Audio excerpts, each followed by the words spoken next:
Welcome back to Highly Respected. I'm your host, Scott Greer. Today we are joined by a very special guest.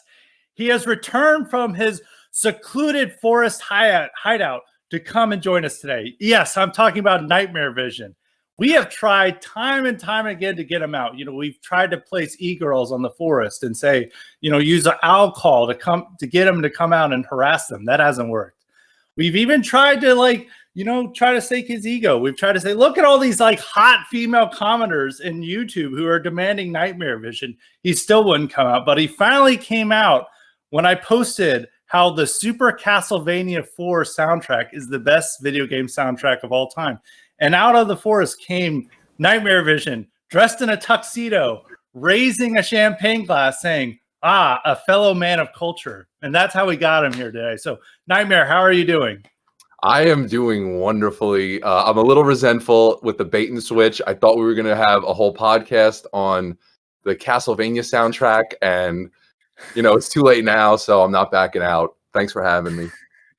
Yeah, you're welcome. I think you preferred Symphony of the Night over Castlevania 4. I mean, I'm sure the Zoomers out there are like, what the hell are these video games? Because Castlevania is a very millennial. I mean, they're like side scroller Super Nintendo games. I'm not even sure if Zoomers have seen a Super Nintendo before. They may have seen an N64, but I don't think there was any big in a museum or something. Maybe, but I don't think they're big Castlevania fans. So that's unfortunate. They're missing out on a lot of high culture. But today we've got a full podcast. Unfortunately, no mentions of Castlevania. It's all going to be about the Supreme Court. As some of you may have heard, Ruth Bader Ginsburg died last week, leaving open a Supreme Court seat for Trump to fill. That's been basically all the news for the past week, so we're going to discuss that today. The clear frontrunner right now is a woman named Amy Coney Barrett. The 48-year-old judge is a telegenic, devoutly Catholic mom to a bunch of kids and is loved by many social conservatives. There are questions about how she would rule, but she's not the worst pick. Since Trump is definitely picking a woman, the worst candidate is Barbara Lagoa, a Cuban judge who will likely rule in favor of liberal immigration policies if it benefits our community. Look at all the various other Cuban leaders you have. Marco Rubio, Ileana Ros-Latinen. All these people are terrible on immigration just because they know liberal immigration policies benefit the Cuban community. That's not to say that the average Cuban American shares their opinion. That's just how the Cuban leaders, especially among Republicans, are like. The best pick would be Bridget Beatty, who is very gun on immigration and reportedly supported Trump in the primaries. In any case, that's it for the talk of the horse race, because everybody else wants to talk about the horse race, and whatever we say right now may be out of date like a day from now. Trump's supposed to pick on Saturday. It's likely going to be Amy Coney Barrett, but we'll have to see. The first thing we're going to talk about is the cult of Ruth Bader Ginsburg. Liberals worship her. And she is one of the three people who have been allowed to have a funeral in the past 6 months. The other two were George Floyd and John Lewis. So she's that important. She's getting a funeral. So congrats to her. Liberals are in sheer panic mode over her death, and we were treated to hilariously cringe posts about mothers hearing their daughters talk about how RBG is now on Ruth Conda and is greeting Chadwick Boseman of Black Panther fame in heaven. There was an already strong RBG cult before her death. Now it's even stronger. Why do you think libs turned RBG into a secular saint over the past 10 or so years? Well, this is an interesting question because, in fact, right, Ruth Bader Ginsburg wasn't exactly a stalwart on the contemporary issues, the issues that people are talking about nonstop today. Race issues and immigration and things like that. She essentially was a symbol of breaking the glass ceiling for women. And her whole career, as far as I could tell, was mostly marked by trying to get equal access for women into institutions, which hasn't really been a prominent issue in American politics for quite some time now. Yeah, and she is the ultimate awful, and everyone's gonna go, she's not white, she's Jewish. I can already hear the commenters from now as I record this, shrieking about that. And regardless of that, Yeah, a lot of the people, it's just like a strong woman who's either white or Jewish or whatever, is like taking a charge and is leading the men around, and she's really professional, and she fought against male bigotry against her and like chauvinism that try to keep her down. I think Felix Frankfurter, like, or one of the Supreme Court justices, like made fun of her and refused to have her as a clerk because she's a woman. It's one of the Jewish judges. I'm pretty sure it's Frankfurter. I could be wrong on that. Refused her, and this is always seen as like her having to overcome this. There was even a recent Slate series about interviewing all of her female law school classmates who are still alive, just to see how tough it was to be a female law school student at one of the most elite law schools in the country. I believe she went to Columbia. And how hard it was against all the misogyny they had to deal with. So they definitely view her as a symbol. But you are right. She is not that woke on all these issues she cares about, especially when it comes to race. She basically endorsed eugenics. At one point, there's a famous interview of her talking about abortion, and she's like, yeah, we need abortion because we really don't want certain populations to have more kids. And you're like, what? Base check? Very, based Ginsburg? Yeah, based. Margaret Sanger check. That's like her opinion on it. I don't think she made any points about immigration. She even attacked like Colin Kaepernick. He's like, he should stand for the anthem. And it's like, yeah, she got a lot of trouble over that. Yeah, real quick though. We're gonna get the Panther Den Sonnenrad. We're gonna get the Panther Den Sonnenrad Ruth Bader Ginsburg edit coming soon. Just everyone keep on the lookout for that. But also, not only did she say that about Kaepernick, but what was it, 2018? They asked her. Obviously, I'm assuming the implication was that they thought she was going to say something that they wanted to hear, but they asked her about the Kavanaugh proceedings, and her response was something like, "We need to go back." Like, so she's also trying to return to tradition as well. She said something like, she wishes we could wave a magic wand or something and return to like a period before something as contentious as the Kavanaugh hearing, which was like, it was like kind of this extremely like beyond parody partisan hatchet job. And I think the idea was that, Ginsburg was supposed to maybe not badmouth him per se, but like she was supposed to give like a tacit approval to the process of the Democrats just trying to like assassinate this guy's character. And she didn't do that at all. So between that and Kaepernick, she was kind of outside of the mainstream Democrat consensus on, some of the most important things of the past few years. That's right. And also another thing that showed that she wasn't woke, she only had one black clerk in her entire like 25 or so, I think it's 26 a year on the Supreme Court. And the one black guy, I think Steve Saylor was pointing out, was like a very white black guy who was like light skinned. He's like, hello, my name is Albert. And that was like her one black law clerk. And some liberals like pointed out like Ruth Bader Ginsburg, where's your diverse hiring? Like she was only hiring primarily white clerks or white and Asian clerks. And then they're like, what about this diversity? But even liberals like tampered that down because they didn't want to see her as a racist, is that her symbolism mattered more than her actual statements and record on the issues they cared about. They wanted to think of her as like, she's working out 24/7. Like there was these funny cartoons that were produced over the summer where it's like showing her in like her workout gear and she's got her weights there. And it's like, I do 46 push-ups today because I'm going to see 46 presidents, Drumpf. And then all the liberals like, yeah, unfortunately this cartoon didn't age well, but how it is. And they look. Yeah, and there's a political article, I think in 2015 or 2016, where a 20-something male reporter did her workout, and it's like, this workout kicked my ass. I couldn't do it. So it all automatically is like them trying to believe this like hunched over woman who can barely walk, and like likely her workout stuff was a PR move to show that she's in good health, which she has not been in good health for the past 5 or so years.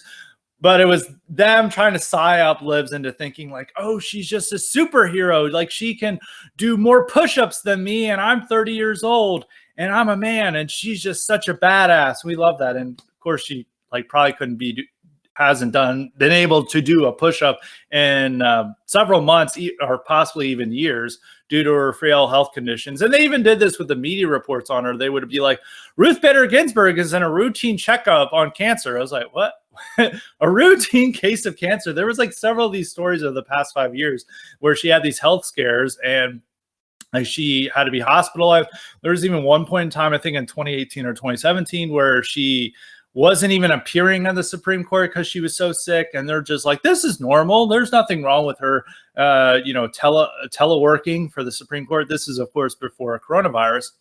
So they built up this image of her that wasn't grounded in reality. And there was a really great tweet from somebody. I wish I could remember who tweeted this. And they were pointing out how Antonin Scalia and her were best friends. They always like to go see operas together and etc. And he said that they represent the two sides of Ellis Islanders. Like Scalia, of course, was an Italian American who came over, and Scalia tried to totally assimilate to Anglo society. He embraced the founders as his own, loved to dress up as them.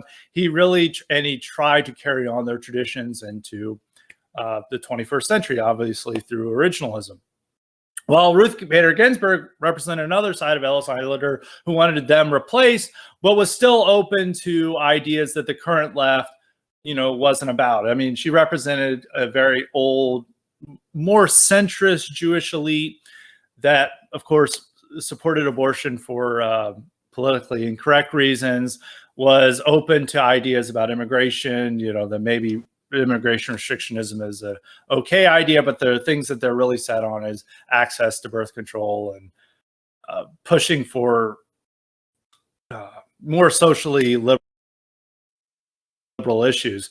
And with her that's dead, like if whoever is going to replace her is going to be far worse, but the status and cult around her will live on. And the way we will view Ruth Bader Ginsburg and in the future, we won't remember her as only having one black clerk and not having any others, her supporting abortion because it keeps non-white population down, or any of those type things. We'll just imagine her as believing everything that the contemporary progressives believe, and that's the she gets inaugurated into this pantheon. But I think there's like something a little bit dishonest that goes on here, which like I feel like this is such like a repeated pattern with liberals where like they do something that's so cringe and they're so embarrassing and ridiculous as human beings that like you forget that there is like I don't want to say like a method to their madness, but there is like a rationale for some of the cultural absurdity they engage in. And so like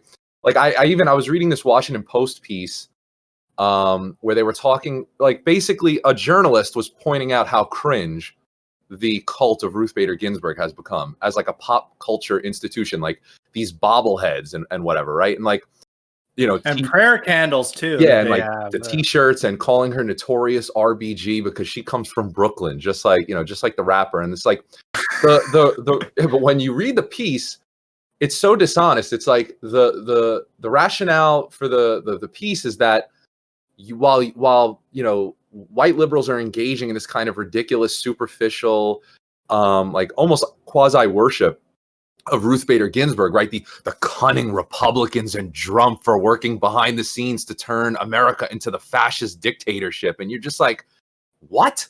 Like, this is your rationale for how ridiculous this kind of like worship of Ruth Bader Ginsburg has gotten? Like, it's because you're falling asleep at the wheel and you're not watching the cunning Mitch McConnell slowly building the Third Reich right in your backyard. And like, that's not what's going on at all. But I was thinking about how, like, because every now and then you get surprised by how ridiculous and wrong people paid to write for these institutions can be. And I'm like thinking about it, and it really is kind of, it does fit a pattern where at least I think part of the cult of Ruth Bader Ginsburg, this idea that like the entire feminist movement was just like standing on the slender reed of Ruth Bader Ginsburg's failing heartbeat or whatever. And part of it is like, it's this underdog lie that liberals propagate into American culture, that they are always the underdog. And like, as soon as you hear like the flatline beep from Ruth Bader Ginsburg, like all abortion rights and all gay rights will just like evaporate, just like mist. Like the whole thing will just go up in smoke just instantly. And it's such a weird thing, because if you actually live in America and you're not this like deluded ideologue or a journalist or something like that, you live basically like inside the mind of an urban white liberal. Like their reality is your reality. And then so to listen to them talking as if their entire belief system is like this badass, rebellious, back against the wall, underdog political project. It's just like, what are you talking about? You guys have total power. Abortion rights are not probably going anywhere in anytime soon. Gay rights were just constitutionally, fabricated by the same court Ruth Bader Ginsburg was on just like a few years ago. All this stuff is solidified and it's not going anywhere. And they enjoy this like unprecedented cultural dominance. And yet we're supposed to believe that it's just like Atlas. The whole world is on the back of this tiny, frail 90-year-old woman. So much so that like it's appropriate to like dress up as her for Halloween or dress your kids up. There were so many tweets I found the day she died. With kids of like, this is what my kid's dressing up as Halloween. There was even some photo going around where these like 40-something-year-old women, there was like 12 of them who ran a marathon or like a 5K as Ruth Bader Ginsburg dressed up. And I was like, what are you doing? Yeah, so you're listening to this and you're like, well, so it seems like there is almost like a logic to this this criticism almost, because it's like I've been reading this constantly for years and years that like, the Democrats can't do anything and liberals are so impotent and the Republicans are so cunning and they're just constantly outsmarting and outflanking everyone politically. Meanwhile, it's like, it's the total inverse of reality and no one experiences this at all. Like it's so inverse that Donald Trump winning the presidency in 2016 is like, it's considered like some sort of like miracle that's shifted us onto like a timeline we weren't supposed to be on. Like, it's just the most ridiculous thing. And they even have, like I said in this piece, they even have integrated like a kind of criticism of Ruth Bader Ginsburg, a kind of like backdoor criticism, because I've seen some of that regarding like some of her like unpalatable views and the kind of cringe elevation of her into like this almost like a Martin Luther King, Rosa Parks type figure. They even have integrated that into somehow, this fabricated story about how they're the cultural and political underdogs. And it's just, it always works in that direction. And it's almost always false. Yeah, exactly. And I mean, I can't think of a more establishment or elite person than RBG herself or her fans. I mean, any book about her became a bestseller and was touted by all the major media outlets. And like wearing a Notorious RBG shirt was the clearest indication you were a part of the real power elite in this country, because that's who like law partners and Democratic lawmakers and their staffers and lobbyists and probably even people in the CIA and State Department, they love Ruth Bader Ginsburg. And it's not like there's some secret fascist coup to take power. I mean, Trump can't even get his own staff to follow his orders, so much less enact an authoritarian regime. But yeah, you're right. It's all a fantasy. And RBG, indulges that and entertains that. Her cult does. And that's why they love the stories about all these men trying to derail her career, but she overcame it. And then these women, millennial women who have not only never suffered any handicaps to their career, but received significant advantages that many of their male competitors or male coworkers don't have. Like more women can rely on their parents to provide, support if they move into a big city and they might not be able to afford rent, at least in my experience. They're allowed to do whatever. And especially in the media sphere, where a lot of these women who love and adore RBG are coming from, the industry is much more built around women. I mean, if you look at every journalist, like it's an overwhelmingly female dominated business. And yet they still want to think that like the patriarchy is there, and they're still having to defeat the patriarchy and strike it down.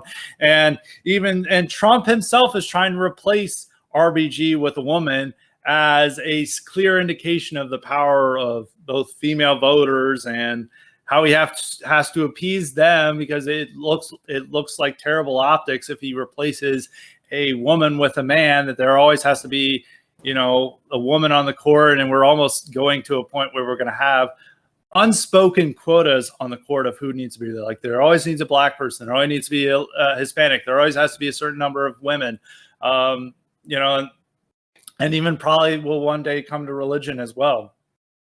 So that's and there'll probably come a day where there always has to be an Asian.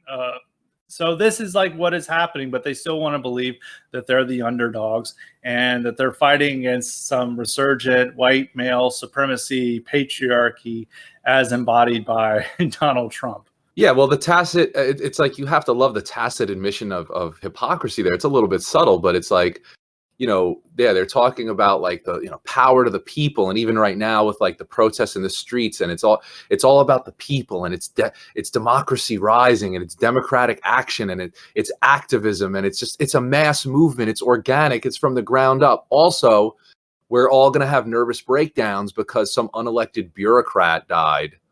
And actually all of our power over the past half century has resided within these very people. Actually, none of this has to do with the people. It has to do with like a lawyer. Yeah, that's very true. That's very true. But we're going to get onto this topic about how important the Supreme Court is to our country later on in the podcast. But I really want to move on to the possible replacement and how the politics of that is going to be, which is, as Trump has said before, I was making this clear, is that his woman's going to be his pick rather is going to be a woman, and that pick is going to be Amy Coney Barrett by all indications. And there are two political considerations here of how this fight's going to play out. On the right, there's a belief she'll be a winner because she will inspire working class Midwestern Catholics to vote for Trump. On the other hand, there are those who think she'll be a loser because her social conservatism may get apathetic voters to the polls. I think she will be worse politically for Trump, but I may be wrong. I'm willing to be considered wrong on that, as it's unclear how this fight may play out. We'll go into that in a little bit more detail later. I think actually the way the abortion issue is going to play out, especially if abortion becomes the centerpiece of the fight to confirm this nominee, it's probably not going to play well for Trump. Am I wrong here to think that? Well, I mean, if you imagine like a hearing, like basically a rerun of whatever happened with Judge Kavanaugh, but instead it's like focusing like entirely on abortion, it probably would, it'll be like a huge distraction in that sense, Yeah, and we're going to pull out some facts and logic here. We've got a lot of data to show about how abortion plays out in the public sphere. A lot of conservatives like to say is that, more Americans are declaring themselves pro-life, and there's the pro-life generation rising up. Like, young people are much more opposed to abortion. On all indications, that's false. More people are identifying as pro-life, but that does not mean they believe abortion should be illegal in most cases. Here's some data I want to throw out. According to Pew Research, 61% of Americans believe abortion should be legal in most cases, and 70% oppose the overturning of Roe v. Wade. A lot of conservative senators are wanting to say their litmus test is, will you support an overturning of Roe v. Wade? Even though conservatives constantly talk about young people being the pro-life generation, 51% of people under 30 believe abortion is morally acceptable. Not just that it should be legal, but morally acceptable, compared to around 40% of those over 40, or over 30 rather. People are also strongly opposed to concrete abortion bans. Only 12% of Americans supported Alabama's 2019 abortion bill that outlawed it in all cases except to save the mother's life. This ban is considered the conservative dream bill. It even punishes abortionists with 99 years in prison, while the women who seek the abortion suffer no punishment at all, which that's typical of the pro-life movement, that somehow the woman who's carrying the child and asks someone to, remove it is somehow not morally culpable at all for that act. It's all the abortionist's fault. The evil man tricked her into the abortion. It's not the woman's fault, apparently, which is like thinking that the person hiring a hitman, is not at all responsible for the murder that takes place. It's all the hitman's fault. But anyway, I digress on that topic. 58% oppose the moderate heartbeat bills, and the moderate heartbeat bills only they allow abortion pretty much in all cases before 6 weeks, but afterwards it bans it. I mean, there's still some ways of getting around it. It's still probably allow most abortions, but actually 58% of Americans oppose it. And more people do call themselves pro-life than believe abortion should be illegal in most cases, which indicates the difference is explained by people who think abortion is wrong but should still be legal. And I mean, do you think, I mean, every poll shows this is the case, but conservatives still insist that this is a more of a winning issue for them rather than what the polls are saying? Well, I think that, okay, like, I think that conservatives, to the extent that they're influenced by like Christianity, I think that they're like, their position is correct on the monstrosity of abortion, and especially like the sheer numbers that we've experienced in this country. But I think that there's like a separate issue at work here, which is not just like abortion per se, but like how abortion plays out politically. And I think that there's like a lot more room for criticism of that than a lot of mainstream conservatives want to acknowledge, because essentially abortion has become, at least in America, I don't know if this is the case in other countries really, but in America, in my estimation, it's just become a culture war football that the Republicans mostly cynically wield. And so it's almost like a mirror of how conservatives and Republicans are always talking about how black voters are like stuck on the Democrat plantation. And, they always use that language of the plantation. But I think in a lot of cases, it more accurately does apply to white voters and their relationship with the Republican Party. I think that abortion is kind of a good example of that. Like,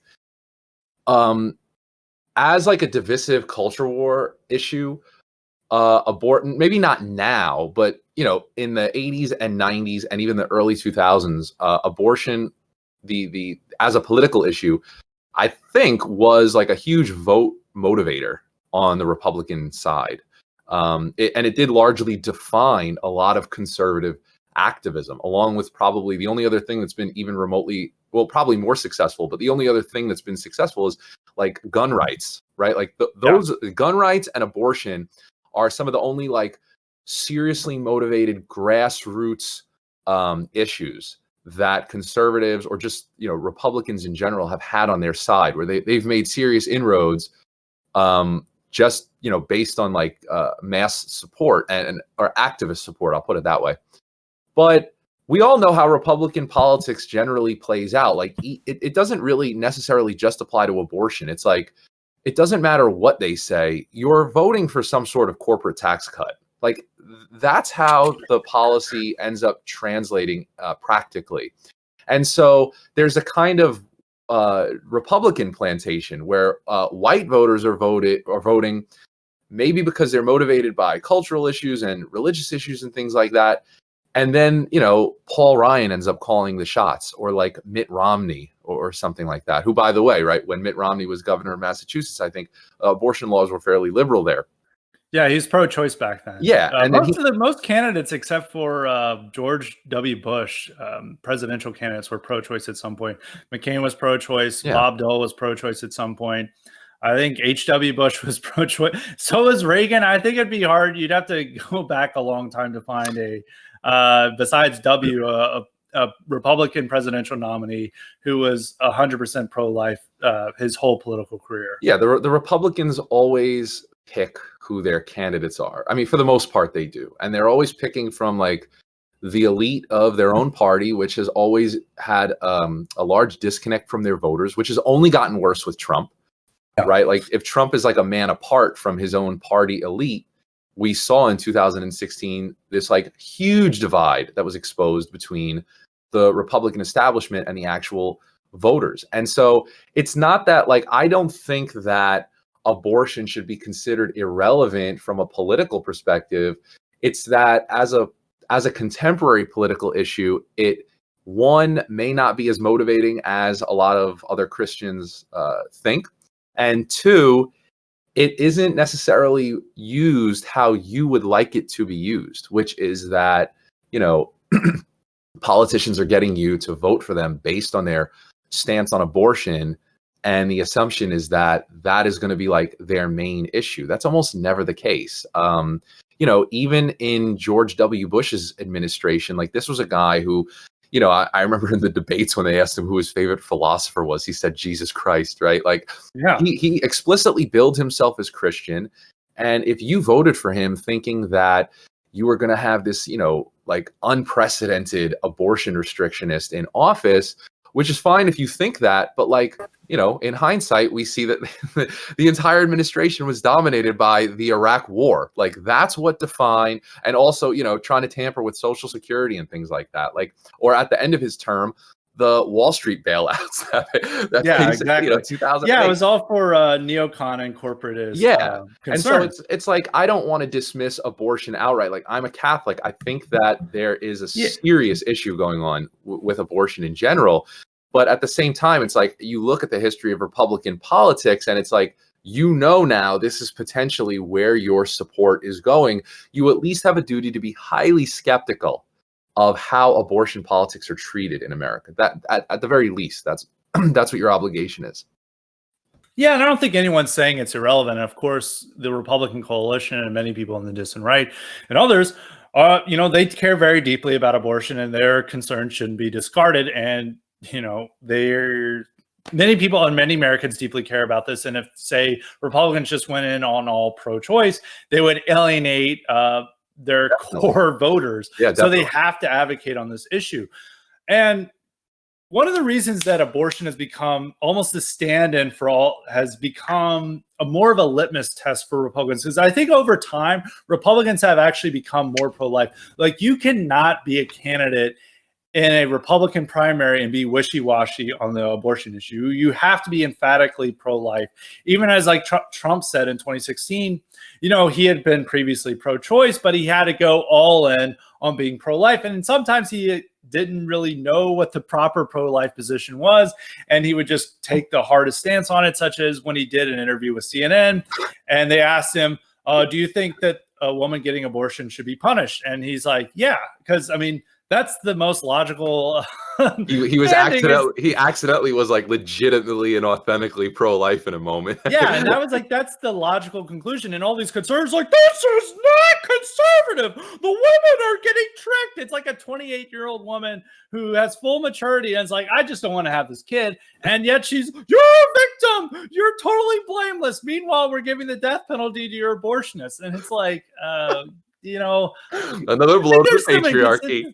Yeah, they have to appeal to the patriarchy. But this goes along to why abortion becomes the one stand-in for social conservatism, because Republicans can no longer talk about gay marriage. They really can't talk about transgender issues. They can't really talk about school prayer or bringing the Bible back into classroom, or talking about trying not to teach about evolution and all these issues that evangelicals care about. The one issue that they're allowed to discuss in public is abortion, and this becomes their one stand-in for throwing a bone to social conservatives and say, we care about your issues. And, they have to play a tricky slope here, because they'll say, well, we'll defund Planned Parenthood and we'll take away government funding from abortion clinics. But going into full bans, they never really discuss that on a national level. They do on state level in these deep South states, but they do not discuss that on a national level. They just say, we'll appoint pro-life judges, which is an indication that the court system is actually going to has the final say over abortion policy, not our own lawmakers, which we'll get into that a bit later. But one of the things is that even like of all issues that conservatives can care about, not just socially conservative issues, but any issues in general, if like immigration, affirmative action, busing, any of these issues that are socially controversial and create a firestorm, the one issue that they always come back to is abortion, because, as I was saying, liberals actually don't mind it that much. They will allow reporters to work at their outlets who are pro-life. Like, I know, a few conservatives who worked at conservative media outlets, and they're pretty much liberal on everything now, but they'll like, I'm still a conservative because I'm pro-life. And liberals are fine with that, because as long as that individual person is not taking away their birth control, they'll just accept it. And even with conservatives, when they talk about abortion, it's very much they're trying to appeal to the liberal moral zeitgeist. They're like, this harms women. It primarily harms African Americans. It's a black genocide that's going on. Equal rights for all, even in the womb. They really try their hardest to appeal to liberal norms and liberal beliefs to get abortion approved of, which they can't do with gay marriage, and they really can't do with immigration or any issues that deal with race. Abortion is the one issue where they can act like they're morally superior from the perspective of the liberal moral zeitgeist, much more so than any issue. And this is why they're campaigning on so different. Yeah, it's essentially so insistently. They're allowed to talk about it, and this becomes the stand-in for everything else. It is true, and I think that that's there's two things that you just said that are indicative of kind of the folly of abortion politics in America. And the most recent thing you said was that, you know, it's basically a leftist movement. I mean, you know, people might not want to hear this, but I mean, this is where some of my— you're gonna say it. You're gonna give them the cold hard truth. It's like, no, because again, like I think that abortion is a per se evil, and I think it's one of the worst evils that we have in this country right now.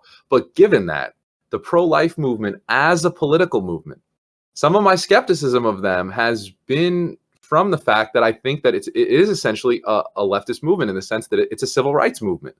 And yes. The idea behind the pro-life movement in America is that there is a class of people that are being denied access to their, some particular civil right, in this case, the right to life. But that's actually material in the sense that the language is identical to any other civil rights issue. And that's part of why they feel as if they have the moral high ground, even though they have no real power or political or cultural high ground. They feel that they have the moral high ground because they are essentially advocating for like one extra civil rights movement than everybody else. And then the other thing that is indicative of how this is mistaken somewhere, at least conceptually, is that, you know, when you talk about how Republicans basically have to have at least some sort of boilerplate anti-abortion stance in their platform, it's kind of interesting to me because part of this, I think, may be just from the fact that abortion was decided in the 70s. Because if you think about this, right, from a Christian perspective, if you remember in the mid early 2000s, like 2003, 4, 5, 6, gay marriage was like all anyone spoke about. I don't know if, maybe some of your listeners are young. Yeah, that was George W. Bush's main appeal to social conservatives, is that he was going to pass a constitutional amendment to ban gay marriage. Yeah, exactly. And it was all anybody spoke about besides the Iraq War. Like it was the only other issue that enjoyed this kind of like ubiquitous prominence in the national discussion was gay marriage. And for Christians, and this is what I think is a little bit telling, right? Like for Christians, that's just as important as the abortion issue. The integrity of marriage, and especially for Catholics who in America are very hypocritical on this, the indissolubility of marriage, the kind of permanent union of a man and a woman for the purposes of child rearing, is just as important for the integrity of Christian praxis as being pro-life. And that issue, along with, by the way, gender identity, which is also integral to any coherent Christianity. These things have almost evaporated from the political consciousness. And that's interesting because they're so much more recent. And I think that people that who talk about abortion the way they do currently, I think that calls for a certain amount of reflection, right? Like you see that gay marriage was basically created, discussed, and settled almost definitively in less than a decade in this country. And it's almost, you don't even see Republicans talk about it. So what you have are like Republicans who are pro-life, and they will almost directly cite their own Christian identity to reinforce their pro-life position. And those same politicians will be almost silent on gay marriage now, because it's just It's been cultural. They experience such a cultural loss over that issue. And so abortion in a way is like, I think that points to it being a kind of political relic, which is still invoked in order for the Republicans to garner support from their base. In other words, my reasoning is that because you have these other issues that theoretically should be just as integral to, Christian politics, and they're not at all. And abortion still is. And so, in other words, I think that should oblige people to kind of question the real use of abortion politics in Republican politics. Yeah, and I agree. And you're exactly right that it is it's a movement that you would otherwise think is a leftist movement if you didn't see who was speaking at the rallies. At the March for Life, immediately condemned the Covington Catholic kids. And even if the video showed to be the case, which is just them smirking at an Indian guy, why is that you're wanting to condemn your own base of supporters who are the primary group of people who show up to the March for Life, which is Catholic high school kids, and they acted like teenagers, and you wanted to throw them under the bus to appeal to liberals just because they smiled at an Indian? Like that, they of course backtracked and like, oh no, we love the Covington Catholic kids, when they saw that it was a total hoax. But even their first glance, they should have been like, this is a stupid media hoax. They're teenagers, whatever. Like, we're not going to say anything about that, but they condemned him. And also the pro-life movement turned its back on Steve King, who is arguably the most pro-life congressman, maybe even in recent U.S. history. He has always consistently proposed the heartbeat bill and advocated for pro-life issues. But because he was considered a racist, they betrayed him and didn't campaign for him, and they supported his opponents, even though there was no one more vigorously in support of the pro-life movement in Congress than Steve King. That was somebody who's actually a genuine supporter. This isn't just somebody like saying, I'm pro-life, I'm not going to do anything about it. This is somebody who always proposed legislation that was dreamed of and supported by the pro-life movement. Yeah, and also, in the same way it's how they think that women shouldn't be punished for their own abortions, because they know if they're like, we're punishing women, they'd be labeled misogynist. So they just throw out logic and turn into the biggest simps on planet Earth and say that it's all the men's fault that an adult woman would go and have her, child removed, and that this is somehow not her fault. It's like she was not dragged to the abortion clinic. The abortionist didn't hypnotize her to kill the kid. Like, she made that choice, and yet she shouldn't have any punishment. She should get a big group hug, and the abortionist is shot in the back alley. That's what they really believe. No, but and the other aspect of this, right, it's like that you have to note is that, it's also been infected by the same type of mainstream cynical conservatism that you generally see. And that's evidenced by this kind of incessant invocation of the Black abortion rate in America. Yeah. And it's like, okay, now I'm not, I don't think I totally disagree with some sort of hardline, weird racialist opinion that abortion is okay depending on who gets it. I think that's totally wrong. But on the other hand, it's very clear that conservatives are, they're intentionally doing that. They're intentionally invoking minority abortion rates, even though they don't care about that issue whatsoever. They love being able to frequent those services. And the pro-life movement is itself an overwhelmingly white and then Catholic/evangelical in terms of leadership and, foot soldiers. The pro-life movement has almost always been this overwhelmingly white Christian movement in America. And when you listen to them, they're always talking about the Black abortion rate, or they're talking about adopting non-white kids from other parts of the world. Or how Hispanics are strongly pro-life because they're Catholic faith, even though the polling doesn't show that. And so what you start to understand is that this really has nothing to do with a legitimate attempt to create political changes in America, but it more resembles the very kind of typical conservative Republican playbook on every issue that you've seen for the past 60 years, since basically the civil rights movement. It's the same thing that makes it so weird for even Trump and Republicans now to talk about the black unemployment rate. So it's like, you go to the pro-life movement, they talk about the black abortion rate, and then you go to the other the MAGA rally, and they talk about the black unemployment rate.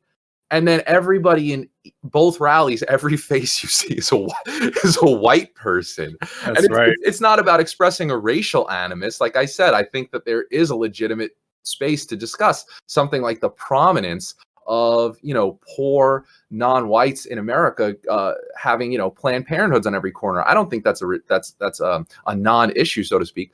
But in other words, the use of it, you could tell there's like a deeper psychological mechanism at work there, and it fits with general Republican politics. And I think that should also engender a bit of skepticism. Yeah, and the pro-life movement, whenever they highlight like the dangers of abortion or like the children that live, it's always minorities or kids with birth defects or some other illness that would have made their life harder. Is that like we're prevailing against them, and it's like saying the liberals are the real Nazi eugenicists who are trying to wipe out non-whites and mentally handicapped and and physically handicapped children, and they never highlight like this like nice white family. We're gonna have an all-star kid, and they considered an abortion, and they had a normal kid, and then he turned out to be a great football player or like a star person. And they always criticize Trump for this because Trump said that he became pro-life when he had a friend who was considering abortion, and then they decided against it. And then he's like, the kid turned into an all-star. He was terrific, beautiful child. And they're like, this is eugenesis. It would have made no difference whether he was an ugly hunchback and couldn't see. Like they they're like, this is disgusting that he would only oppose abortion because some like great kid was born. And it's like, well, most people would think that because they're see, that's not arguing that abortion would be okay if it was just directed against the handicapped and everything like that. And I'm not arguing that. I'm just saying that their arguments are about appealing to liberals by saying these is who are you killing, and it's never really, and they get very uncomfortable when somebody makes this argument saying that I became pro-life when I saw this beautiful child who turned out to be a great athlete and had a successful career. That person would have been otherwise aborted if the parents had not made the right decision. Yeah. And I think a lot of people are convinced by that. If Tim Tebow's parents were counseled to have him aborted, and of course they were devout Christians and they were never going to do that. And people seeing him all the things that he did, that would probably convince a lot of people who otherwise didn't have an opinion about abortion because they've never seen it, and they're like, well, I guess that is a good point. Maybe I should have posed it. The unspoken reality here, let me just to state it plainly, is that it's not helpful to, but it seems necessary to couch the pro-life position as just another mere extension of this racial sentimentality. And in other words, the pro-life movement gets subsumed within a broader fight for racial justice. And it's not, the reason is because I think, and this is the unspoken assumption or implication, is that if it didn't do that, the pro-life movement would be accused of being white supremacists. We already know just from Twitter that apparently, I didn't know this, but pictures of smiling white families cause apoplectic shock in Black America and white liberal journalists. Oh yeah, awful. Anytime that there's a white mother who has look at my great 8 kids, they're this is environmental terrorism. It's this mother needs to be arrested and shot immediately. This is creepy. What are these? And there's even a clip where there's this nice big white family. I think it's an extended family. It's not just a mother, and it's the parents and their siblings with all their kids. And then they're you're about to get tipped 5%. And it's they're probably going to tip normally because they look like a nice middle-class white family. And I don't know if that's the stereotype that nice middle-class white families tip poorly. I think that's another ethnic stereotype, but what do I know about this? But yeah, no, anytime they see a white person or these large white families, they have a meltdown, and there's a viral tweet demanding that these people get arrested, and it's got 20,000 retweets, and all these awfuls are yeah, exactly, you shouldn't have any kids. Yeah, and but the interesting thing is that the right, whatever, dissidents on Twitter and on the internet, they're constantly accused, oh, you're race obsessed and everyone's a racist and it's all racialist. Meanwhile, you just point out simply that, oh wow, look, even the anti-abortion movement is only allowed to be conducted in America under the implicit threat of being accused of being racist, and all of their rhetoric and all of their activism and their entire approach has to be literally tailored because of the American neurosis regarding race relations. And so it's like, it's not that you're obsessed with race or anything like that. It's like, you're just asking, hey, if you think this is an issue about baby murder, do you think that maybe even that could take priority over this like weird racial neurosis that we have that infects every aspect of American politics? Like, don't you think if anything was going to take priority over something like that, wouldn't it be a case of like literal, mass infanticide? But it doesn't. Yeah. It doesn't at all. And so it's, it's healthy to point that out, Yeah, and I want to go back to your point about saying like they are not able to focus on any other of these social issues and they can only focus on abortion. I would argue that for a lot of Americans, the gender identity issue probably is a lot more important because it's more direct to their life, is that this is the stuff that their kids are going to learn about in school, that if they go into a restroom, if they're a woman, there may be a man there and there's nothing they can do about that. And it's the same, like the public school systems could teach their kid to become a female or a male, and they don't really have the power to do that. The public education system is not likely to tell like their daughters to always have an abortion. Maybe a few crazy teachers would do that. And with a lot of people, I think this is why a lot of people say they're pro-life, but believe abortion should be illegal, or legal rather in most cases, that they think it's a personal decision that you can have control over. If your daughter is thinking about having an abortion, they think that they can come in and say, no, don't do that. We can help you take care of it, or you can give it up for adoption. It's ultimately a personal choice that the person has. The person getting the abortion has the ultimate say over. And due to our nature of individual rights and super individual autonomy, people think it should be legal, even if they think it's wrong. And once again, this shows how stupid it is that conservatives don't want to punish the people who want to get abortions or are getting the abortion, and only punish the abortionists. And so they think they have choice. But with gender identity issues, they have no choice over that. This is getting pummeled into their kids' minds through the schools and the media and the culture, and they can't do anything about their kid, like taking HRT and just deciding to wear dresses. And even if they try to get their kid to not do this, Child Protective Services could take their kid away, or their crazy ex-wife can deny all visitation rights to the husband, and he has to pay for the sex reassignment surgery, as is happening in Texas right now with I can't remember the name of the partners involved, but there's a case in Texas where there's a divorce. The crazy mom is totally supporting her son becoming a female, and the dad opposes it, doesn't want to pay for it, and the judges ordered him to pay for it, and he has no say in this matter. But the conservatives don't want to necessarily are queasy about the gender identity issue because it opens up to accusations of bigotry, which abortion does not. And so they just want to continue to focus on abortion because no one's ever going to call them a bigot for saying that abortion is the greatest Black genocide. And when they say I'm pro-life because I really want to say Black Lives Matter, as there was all these cases in DC where these pro-life activists chalked on Black baby lives matter, and then they got arrested. That they're trying to appeal to BLM, and of course, nobody cares about that. They're like, BLM, of course, doesn't give a shit, and they get arrested, and nobody cares that they're like, but we're trying to defend Black babies, and no, sorry, this isn't going with the left-wing plan. You're going to jail, and the government doesn't care to protect them. Yeah, and and let me just say real quick that there's the transgender issue is just as vital to any Christian politics in America. It is going to be in the coming years incredibly damaging to the young. Oh, absolutely. No one understands what this is going to do. It's already started, and no one really fully understands the long-term ramifications of this. It's going to be a disaster.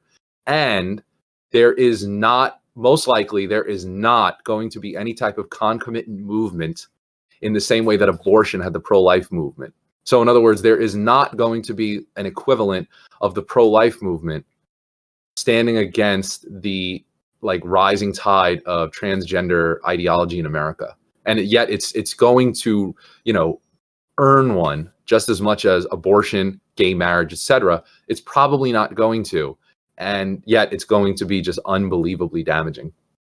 I mean, they're already changing our language that we can't use, you know, he or she. We always have to ask for their gender pronouns. Liberal politicians put their pronouns in their bio. You know, it's already creating, you know, it's already changing our language. It's creating our culture. I mean, and this has really developed ever since the Caitlyn Jenner cover. There are so many transgender people on Twitter, and like people always make these jokes that these like transgender folks like groom these kids and convince them that like these autistic kids who are spend too much online, you know, they groom them into deciding they want to be women. And I think that is a real problem. And the parents can't do anything about it, because all that kid has to do is like, my mom and dad don't want me to have sex reassignment surgery. And then HuffPost will come in and like demand these parents be arrested. And sometimes they may very well be. And conservatives just don't know what to do about this issue.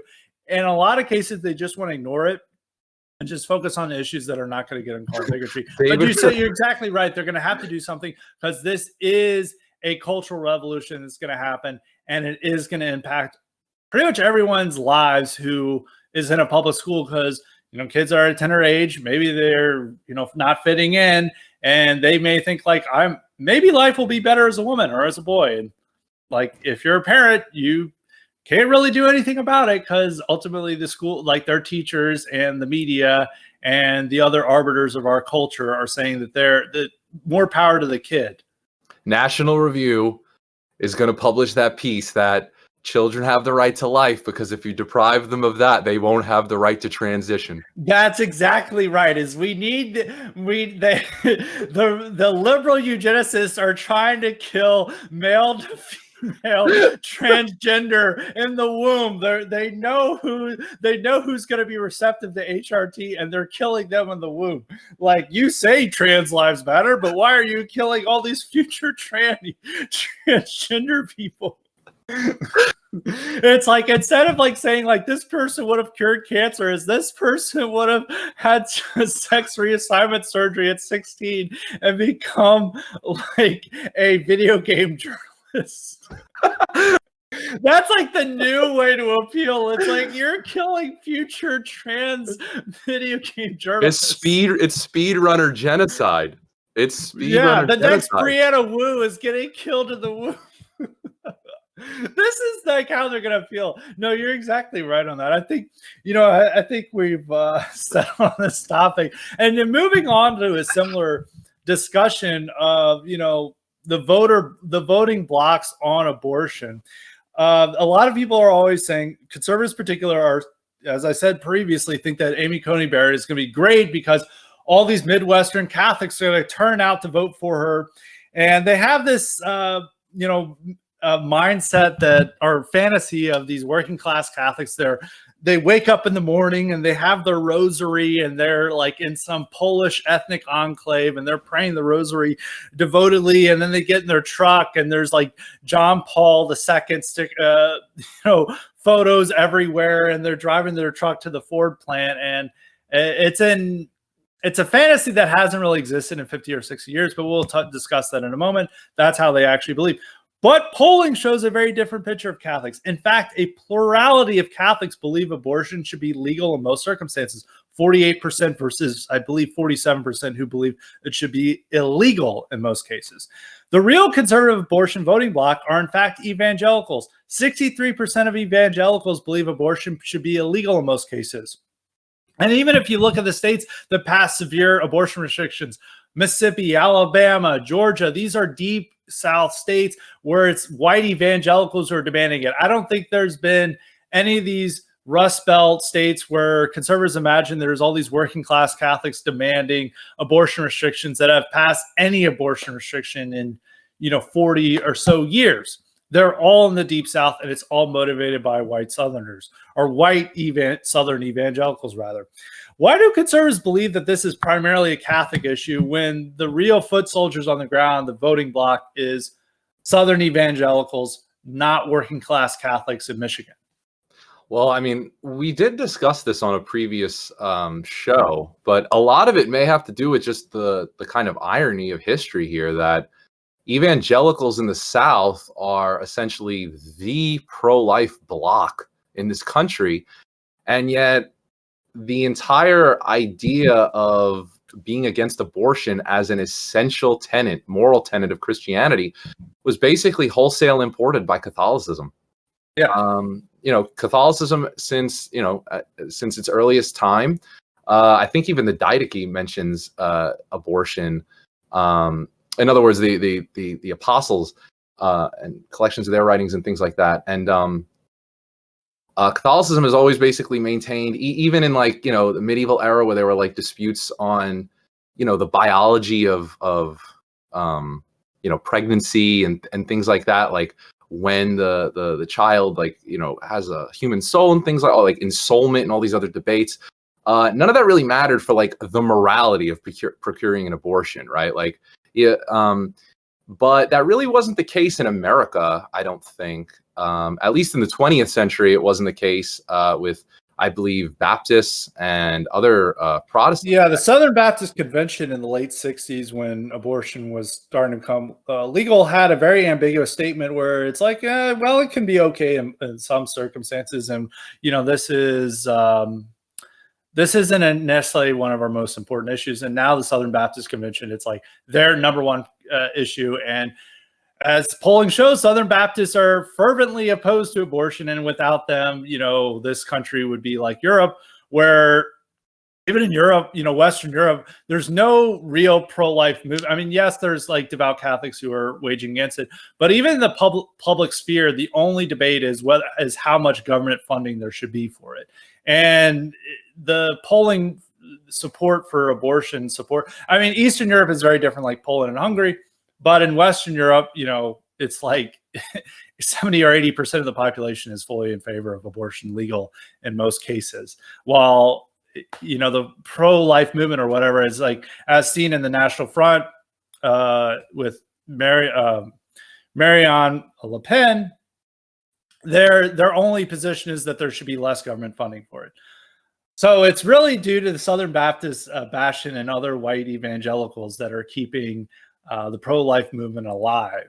As you were saying, and like it was the Catholic Church, Catholic intellectuals who were the ones who were even back in the 20s and 30s when people were supporting eugenics, it was always the Catholic Church that was opposing it. And they remained resolutely opposed to abortion into the 60s and 70s.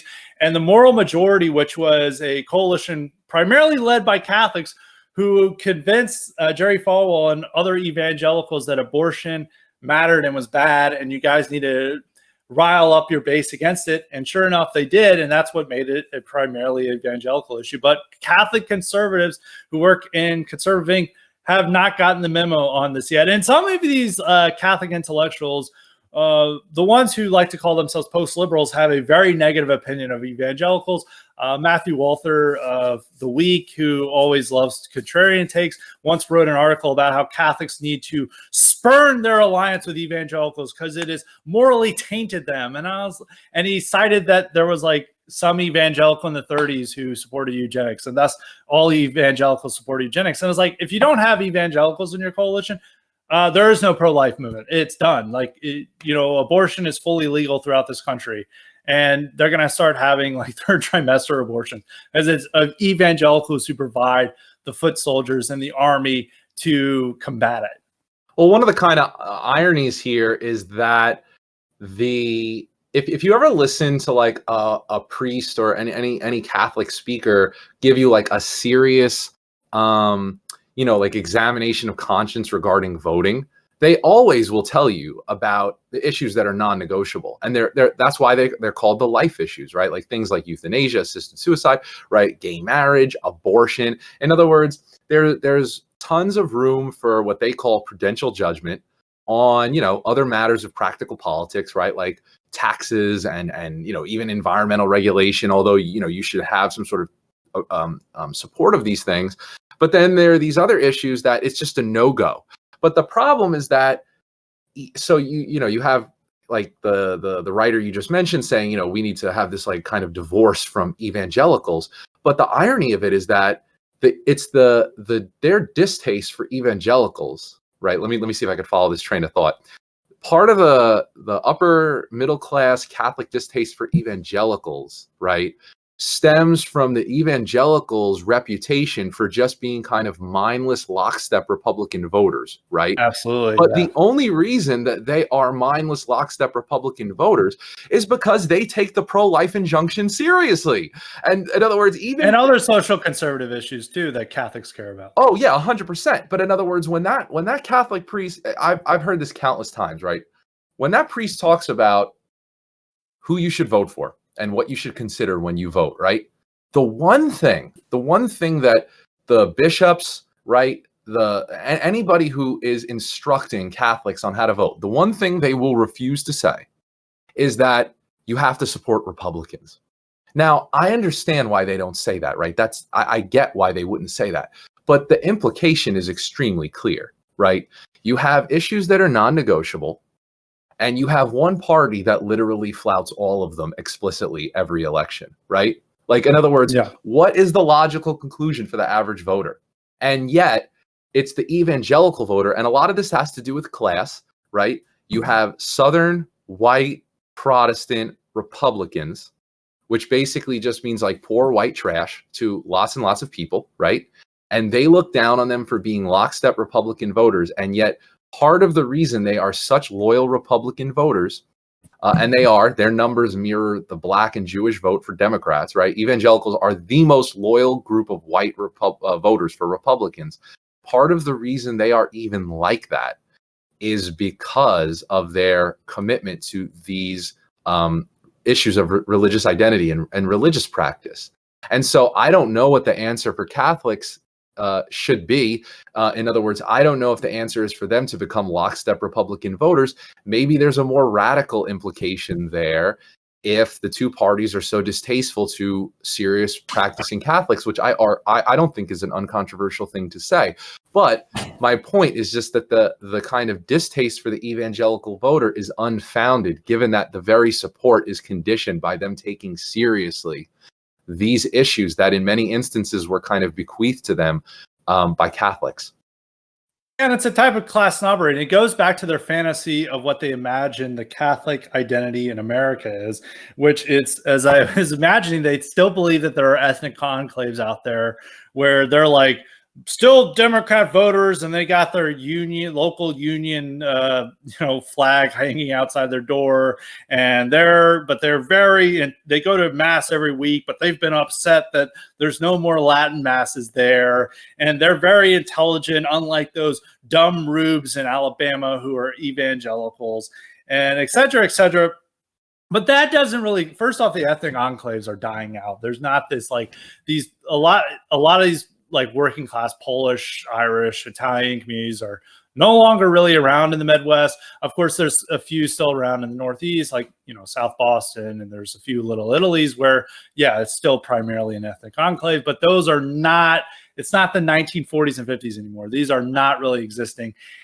And that working class is also much more secular. I mean, they're like if you really have to think about that person, the imaginary working class Catholic that these conservative intellectuals think of as praying the rosary every morning, he's more likely that he hasn't gone to mass in 5 years, or he just goes at Christmas and Easter, and he has not really a good understanding of what Catholic faith entails him to believe. He's probably okay with birth control, and as polling shows, 8% of Catholics don't see anything morally wrong with birth control, even though the church is very clear saying that there is something very wrong with birth control.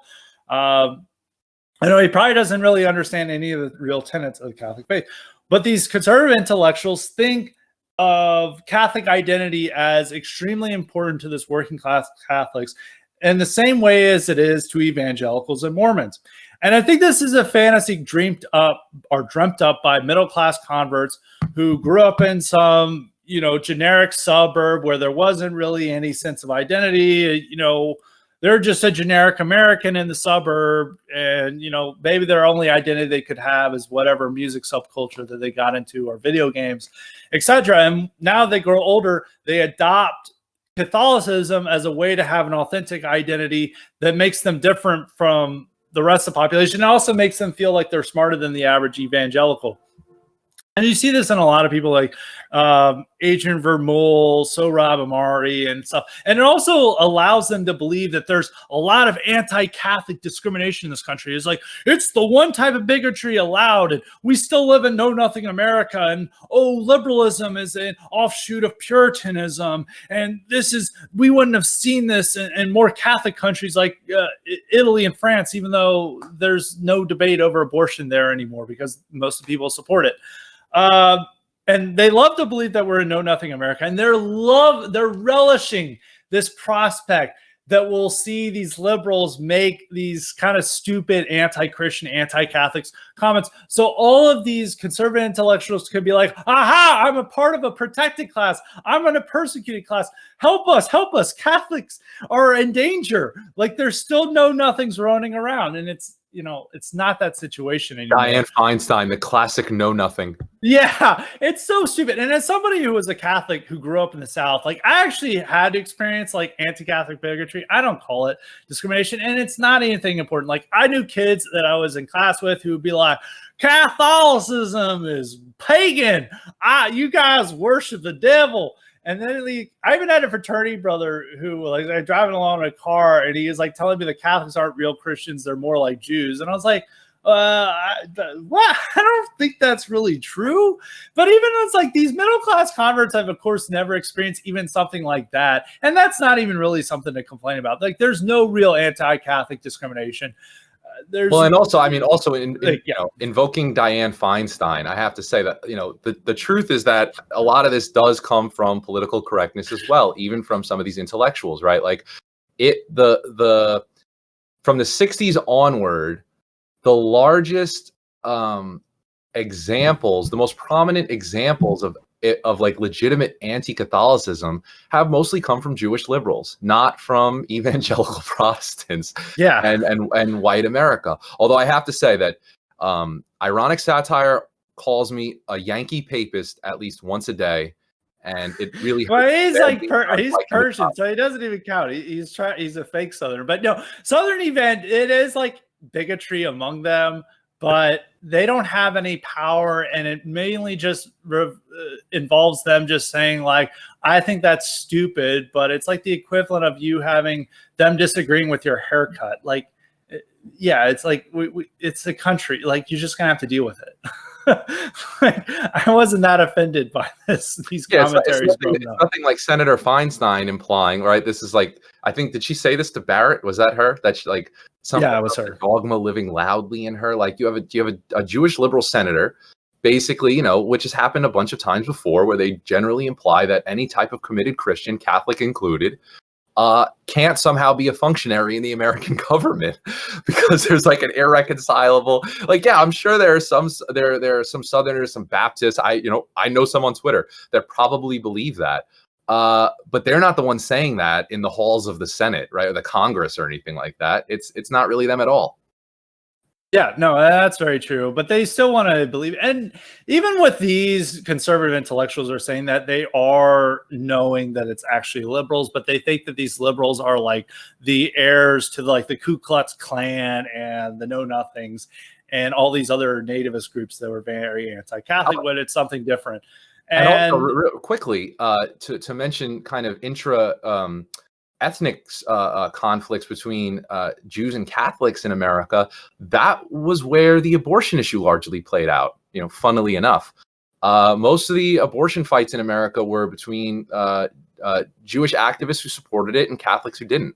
So again, it really didn't involve any type of Protestant, Christian, anti-Catholic animus at all. Yeah, and actually a lot of these conservative intellectuals are extremely philo-Semitic. Like, Sohrab Ahmari has written like 5 articles about how much he loves Jews. And I mean, that's whatever, but it's like a little strange that you have to say that. And a lot of these, even like not necessarily on the Sohrab level, there's these more, I guess it would be called conservatarians who love Ben Shapiro, even though Ben Shapiro has a real habit of mocking Jesus in his death. He recently posted on Twitter in response that there was a sequel to Passion of the Christ. It's like Passion of the Christ 2, he won't be crossed again, which is making light of Jesus' death, which, it's maybe not the wisest thing to do when most of your audience is Christian, but what do I know about Ben Shapiro? And a lot of these, even his Catholics who work for him in the Daily Wire, were like, you should become a bishop. You should be a cardinal. And it's like, oh yeah, he has that one embarrassing woman who works for him. Yeah, Emily Zanotti, and she's like, I'd rather Ben Shapiro be a bishop. And I was like, what? He's not Catholic. And then there was even that bishop who went on, Bishop Barron, who's fairly conservative, basically told him he can go to heaven, even though just by being nice. And it's like, that's not found anywhere in the faith. Like that is not what the Catholic faith teaches. Scott, but they always become very submissive towards Jews in a way that they're not going to mention, and they just transfer this to Freemasons, Protestants, and evangelicals are definitely pagans. The real threats to this country are Masons and pagans, according to these Catholic intellectuals, not anybody that they're believing should be their bishops and they think is like have a higher place in heaven. But yeah, no, they're extremely philo-Semitic, so they don't even understand that angle to it. That is primarily non-Christian liberals who are attacking them. I'm just they would just prefer that it's maybe Dianne Feinstein is Asatru, a secret Asatru. We'd have to figure that out. They would prefer that, or she's a Mason or a Puritan. That's what they always like claim that the anti-Catholicism comes from the Puritan heritage, which really the liberal sentiment against anti-Catholic or their resentment towards Catholicism has nothing to do with that. I mean, and they always love to cite that the Catholics are anti-Semites and they used to have a blood libel on them and et cetera, et cetera. And they don't like to address that. They prefer these easier targets that allows them to speak in public and not have to worry about being censored. And they continue to be extremely philo-Semitic. I mean, yeah, that's their choice, but it makes it very weird when and especially with these Catholic traditionalists, and it's like they overlook anything that the church said pre-Vatican II. Scott, let's say hypothetically I was a bishop. Would you still leave nasty comments to my sister on her Twitter? No, they're like, you know what? I'm Bishop Shapiro, and your facts and logic are not in compunction with the church. God doesn't care about your feelings. That is like the most ridiculous, but that is like typical of like, the Sohrab Amari and them would not go that far. They would just prefer not to say this stuff. But like the average like conservatarian Catholic who, is fairly conservative, but they're not really reading up on like, de Mistra or Benoit or these other reactionary thinkers. They're just like, I'm a Catholic and this is my identity. They'll think that like somehow that Ben Shapiro and others are in the same wavelength as them, as that Jews are in the same fight against Protestants in many respects. And a lot of them actually believe this, which is just stupid. It doesn't make sense in 21st century America. For many reasons, that's a topic for another time. And going back onto this like Catholic identity and believing that these people outside of conservative Inc. are, tightly bound and care about their Catholic identity, especially among the working class. And they'll even cite the March for Life. But the March for Life is primarily made up of middle-class Catholic school kids, which their, school promises them a free field trip to DC, time off from school. I knew tons of kids who went to the March for Life, and that was their primary reasoning for going to it. They are pro-life, but at the same time, they're not voters because they're 16. I think the average working class slave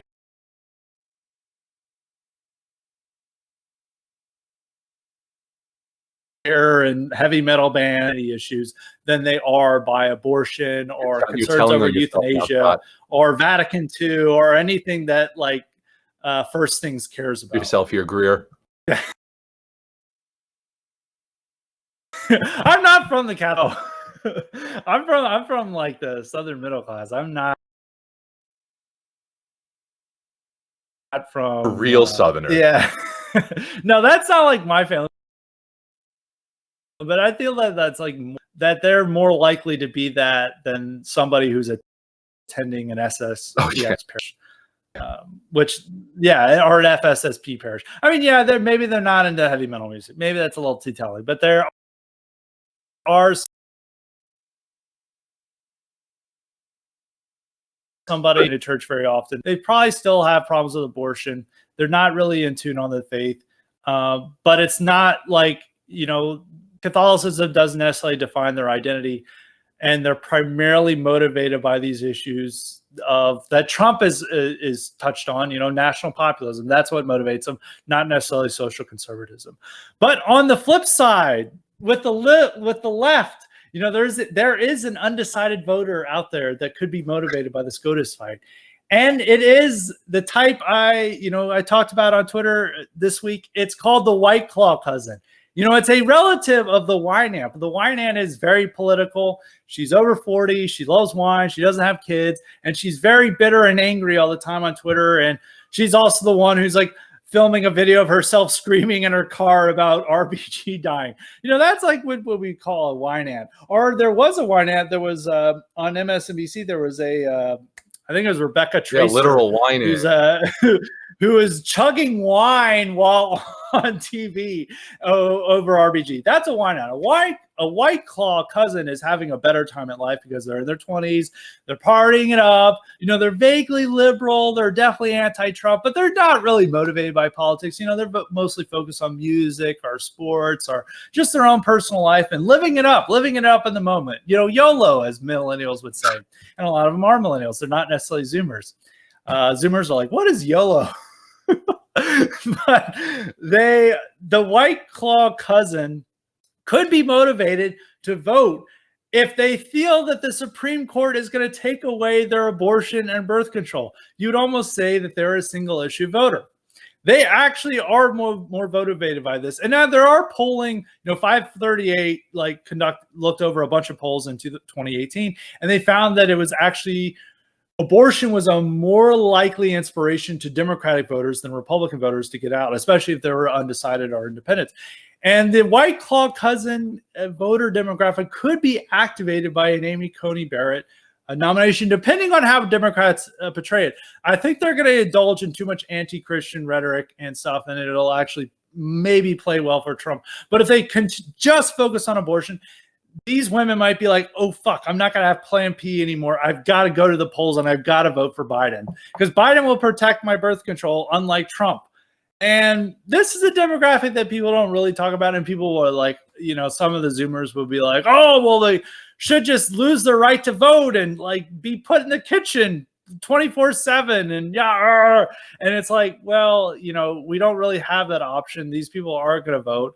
And even with a lot of Trump's voting base, and going back to this point that Midwestern Catholics are the deciding factor here, is that a lot of these Obama to Trump voters were pro-choice. And in a lot of these working or Midwest battleground states, his 25% of his voters were pro-choice, which says something. And this could jeopardize Trump's election, both with these working class people who just think that abortion should be legal in most cases, but they're otherwise conservative on everything else. They just don't think about it, versus the White Claw cousins. And even if you meet a lot of women who say that they're moderate Republicans, outside of politics, pretty much all of them are going to be pro-choice. It's very weird when compared to conservative Inc. rhetoric on this, where they think that it's primarily conservative women who are the bulwarks of pro-life ideology. And then you meet the average Republican woman who's like, yeah, I'm a Republican, I'm conservative on most issues, but I'm definitely pro-choice. And you're like, wait a minute, what? This is very different from what conservative Inc. is telling me. Not necessarily saying those Republican women are White Claw cousins, because the White Claw cousin, I feel, is not registered to vote, and will register to vote if she feels that her birth control is threatened. Well, in terms of motivation, like I was saying before about the post piece on Ginsburg, it's very integral to the self-conception of liberals that they are the underdogs, and no matter how much power they enjoy and no matter how much political prominence they enjoy, it's essential that they are always one step away from all of it vanishing in smoke. And abortion fits that to a T, where you have, like, I don't know, however many tens of millions of babies aborted since Roe v. Wade. And yet, if you listen to the typical liberal feminist or whatever talking about abortion, you would think that abortion is in periled everywhere, always, at every single moment. And so in terms of getting dumb 20-something-year-old women the white to claw vote, cousin, the white claw cousin, that's an excellent that's just an excellent motivator, convincing them that they're literally not going to have these things when most likely, I don't know with 100% certainty, but most likely none of these things are going anywhere. Despite that, it still works profoundly effectively as like an activist motivation. Yeah, and it worked. And I remember in 2013 in the Virginia race here, which was one of the last competitive races in Virginia, the Republicans had a strong conservative, Ken Cuccinelli, who's now doing a pretty good job on immigration in the Trump administration. He was running a very socially conservative race, and his advisors, who are all like Beltway libertarians, were telling him not to focus on immigration, but to focus on social conservative issues. But Terry McAuliffe, who eventually won, that's all he focused on for his ads to Northern Virginia, was about birth control and abortion. Every ad I saw was about birth control and abortion, birth control and abortion. And he knew exactly what would motivate these Nova transplants who just maybe registered to vote, but probably weren't planning on doing it because they had other things to do on a Tuesday, but motivated them to vote because Ken Cuccinelli would make it harder for you to obtain birth control. And it works, unfortunately. And I don't know necessarily the best way for Republicans to counter this.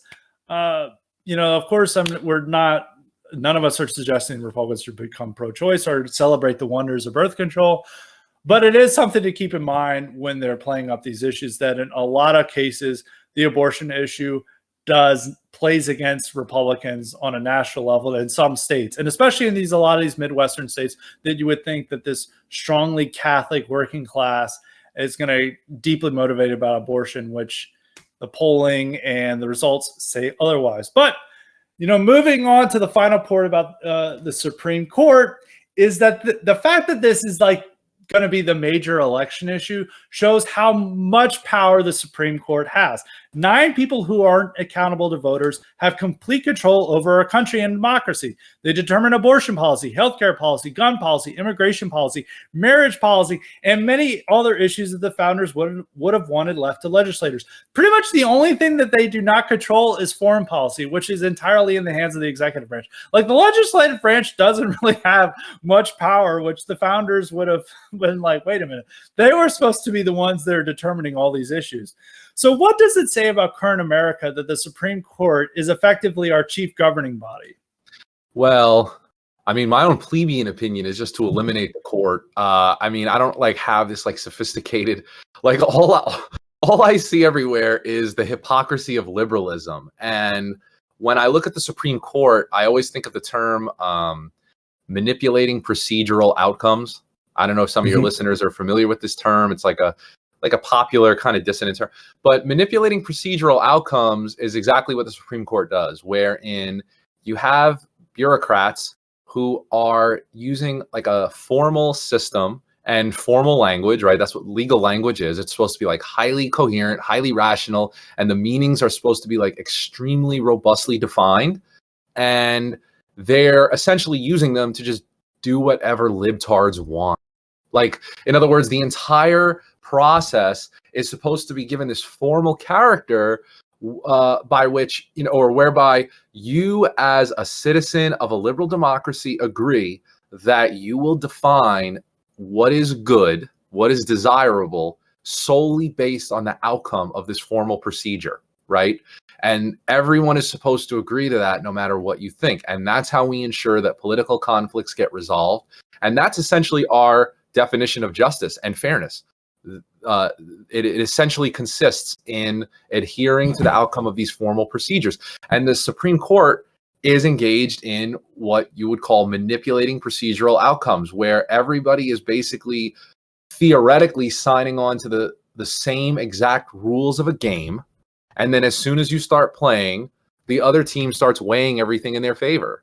And that's what the court does. And it's just absurd because, I mean, even Scalia pointed this out a lot of times, but the most prominent times that I can recall for your listeners to check out is his dissent in Lawrence v. Texas, which was striking down anti-sodomy laws in Texas as unconstitutional.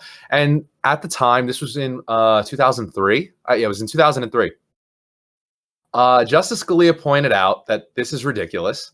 Not the law. You know, whatever you think about the law is one thing, but the idea that the law ought to be abrogated by the Supreme Court as unconstitutional based on the flimsiest reasoning was totally indicative to his mind that the court was just advancing the gay agenda. It didn't care about the actual substance of the issue in its constitutionality. It just totally disregarded it. And at the time, again, this was 2003, Scalia was like, there is no way that this ruling does not imply a right to gay marriage. There's just absolutely no way. And just like all the other times conservatives get accused of being these like slippery slope alarmists, in 2015, that's exactly what happened in the Obergefell decision. And Scalia's dissent there, if I recall it correctly, it was like notoriously short. It was just like a few paragraphs where he was just like, okay, this court rules the country. Like, 300 something million people essentially just are like, their power is subsequent to our own. And that's what the court has. And that's what the Kavanaugh proceeding was about, by the way. Like, it's totally transparent at this point that, I wouldn't defend what happened, but there is like a legitimate rationale for what the Democrats did to Kavanaugh. Like, if you accept the current role of the Supreme Court in the United States, the idea that you will do anything necessary within your power to just completely ruin a potential candidate is kind of reasonable, right? Like, I would concoct false rape accusations too, if essentially the guy that was going to get through was going to be like one of the 9 lords of the country, so to speak. But that's the state of the country. Scalia noticed it, and he was very prescient regarding it. And I don't know what the solution is. Like I said, my only solution is just get rid of the court. Like, what was Jefferson's response? That like, well, the court doesn't have control of the money or the weapons, so who cares what they say? Essentially, like, what did they don't? But we have to agree to it. I mean, it's like the Pope issuing a decree, and that's what Americans are supposed to believe. But even and conservatives believe this much more than liberals now. I mean, liberals want to impeach, may impeach Kavanaugh if they gain power, total power again. And Gorsuch, they want to like get rid of them off the court, which does show that like they want us to, when like Supreme Court rules on us on a decision that's in their favor, they want us to treat it as like an infallible document that we cannot challenge. Like the God basically came down and ruled on this issue, and you can't say otherwise. These 9 people are just so smart, you have to trust them. But due to the fact that there's justices on the court that they think are illegitimate and they can't be there, like they'll say Trump won an illegitimate election. Gorsuch is feeling Merrick Garland's seat, thus he must be kicked off. Brett Kavanaugh is a rapist. We can't have him on the Supreme Court. He lied. We're going to impeach him. So they're just going to impeach. They may as well impeach these justices and get them kicked off. And if they get rid of the filibuster, I mean, I don't even know how a Supreme Court impeachment process would work. I would imagine they would need 2/3 of senators to vote in favor of eliminating justice. I don't think they would get that, but they would just try, and it would undermine the stature of the Supreme Court, which in some ways would be good, I think. And we have to look at it this way: is the Supreme Court is still better than the rest of the federal courts, even with their terrible decisions, even with Gorsuch and Roberts not being reliable. It is still better than the federal courts, and the Supreme Court may well be like conservatives' only defense against a Biden administration, if that so happens. Even though I don't know if we could trust Gorsuch and Roberts, if Trump gets another pick on there, in the next month, then maybe it'll be our only bulwark against what may occur. But the political theater is just so unbearable. Like, how many times do you have to be subjected to these hysterical screeds about how, I don't even like Mitch McConnell, but like I have to read about Democrats and journalists talk Mitch McConnell, just this Machiavellian manipulator who doesn't care about decency or morals. He's just this shrewd throat cutter, and he's just trying to get, he'll break any rule to get whatever justice he wants through. And then it's like, wait a second. The only reason that you're offended by this is because you guys like and are implicitly acknowledging that the court is the final say on like all of these issues. So how can you simultaneously castigate someone like McConnell for, making all these like backroom political maneuvers to try to get his preferred outcome on the court, right? How could he be a bad guy? But you also really, really need, because we know this historically, that liberals really, really need the Supreme Court. Because, just like gay marriage, like abortion, they need to use this kind of civil rights language and constitutional rights language in order to remove issues that they prefer from the normal mechanisms of political conflict resolution that we've established in the Constitution and by the states. They want to basically remove these issues from our ability to discuss them. And so they need this. And then at the same time, though, we're supposed to like waste our time getting hysterical over Republicans breaking the rule, doing whatever they want. It's like, well, if you guys turn this thing into a kingship, why are you going to get mad at people for doing whatever they can to get their man on the throne? Like, who wouldn't do that? Yeah, I think the proper response to the Supreme Court is an apocryphal quote from Andrew Jackson. He likely didn't say this, but he said the Supreme Court has made its decision. Now let them enforce it. I think that's actually what, if we had a ideal Republican president, that's what they would do if they went against him. But otherwise, they would just be rubber stamping his decision. Well, and these are human beings who are motivated by political concerns. They're not just these impartial, above it all, objective deities who just come down and make a objective ruling. No, they're political appointees. Even for most of American history, a lot of these people who were appointed in the court were like allies of the president who was appointing them, and they were expected to rule in that party's favor. And this has always been the way it is. We only sort of imagine this maybe in the 20th century. It really just came out of the Cold War, even though the Cold War court was like the most biased and political court of all time, both under Warren and Berger. But yet there was this popular notion that like, oh, they're so objective and they're just reaching impartial conclusions, which obviously wasn't the case. Well, yeah, and there's nothing more antithetical to the spirit of democracy than saying, okay, whatever these 9 lawyers decide, that's it. That's the final say, and no one can talk about these things anymore. And you know what I mean? But the other irony I was going to mention is that getting back to liberals needing to tell themselves that they're underdogs, the thing that really gives the lie to that is that the irony is that if the court ever had their prestige or power reduced the way conservatives ought to advocate, it's only going to come if the court becomes too conservative and liberals need to do it. It's the same thing with like movements for like secession. Like conservatives and libertarians they've been so in love with talking about secession for decades, but they have no power, and liberals are the ones that have all the power. So like the irony is that if there ever were like an actual secession crisis in America, it would most likely come from like California or something like that. Yeah, exactly.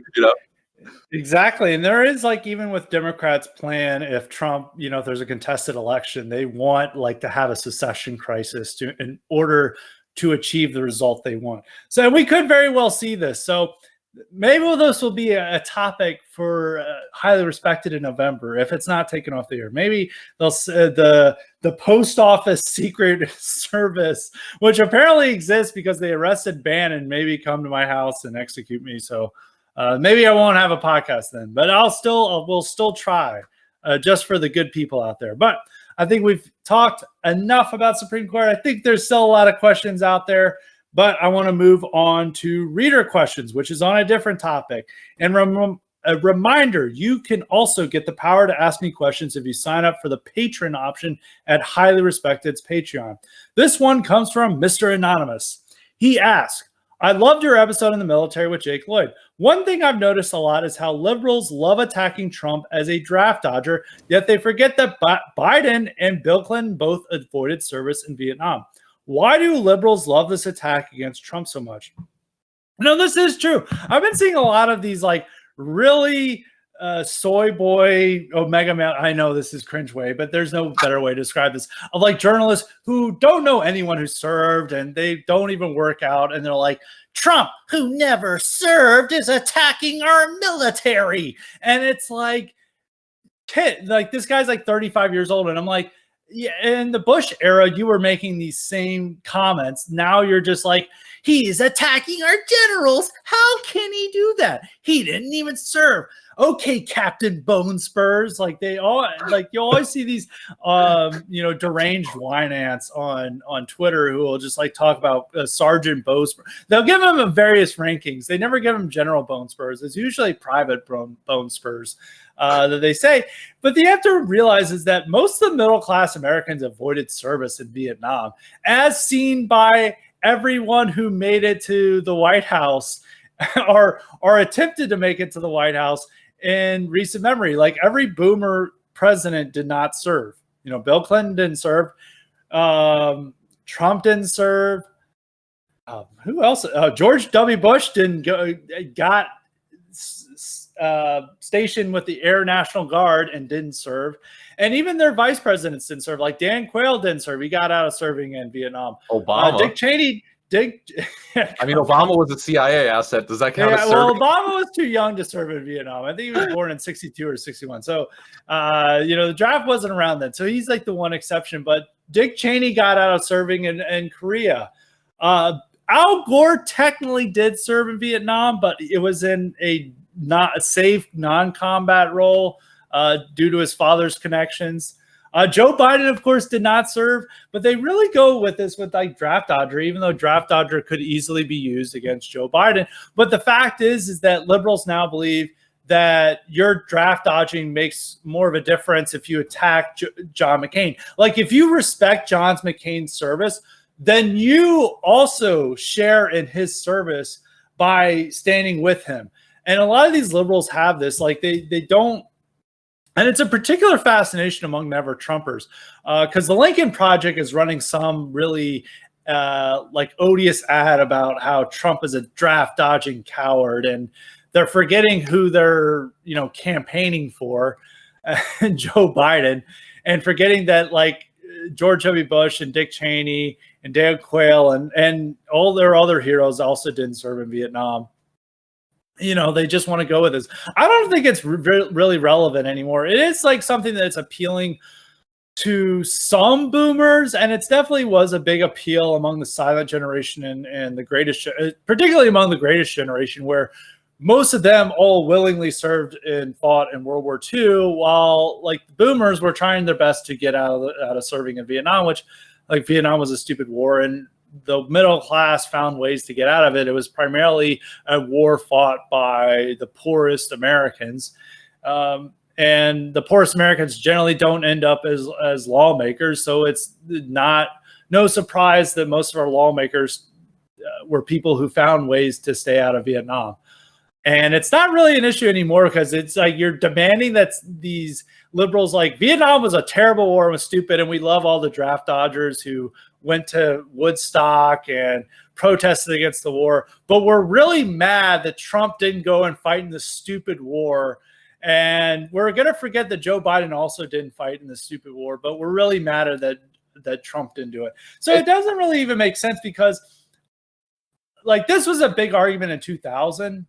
The Greatest Generation was still around, and the Silent Generation was still there too. And this was an appealing argument to them, but this doesn't really matter. I mean, it's really just a cheap talking point among 20 and 30 something liberal journalists who were all anti-Iraq war and hated Bush, and now just to score cheap political points against Trump, they've turned into the chicken hawks of the Bush era to attack somebody who didn't serve. It is. I think that there is like a broader topic that we're not going to get into, but there is a broader topic of Trump kind of forcing a realignment in which groups that really substantially have always agreed with each other, people like the people who work at the Lincoln Project and most journalists and the Democrat media and stuff, and most mainstream Republican and Democrat elites are mostly they're more similar to each other than different.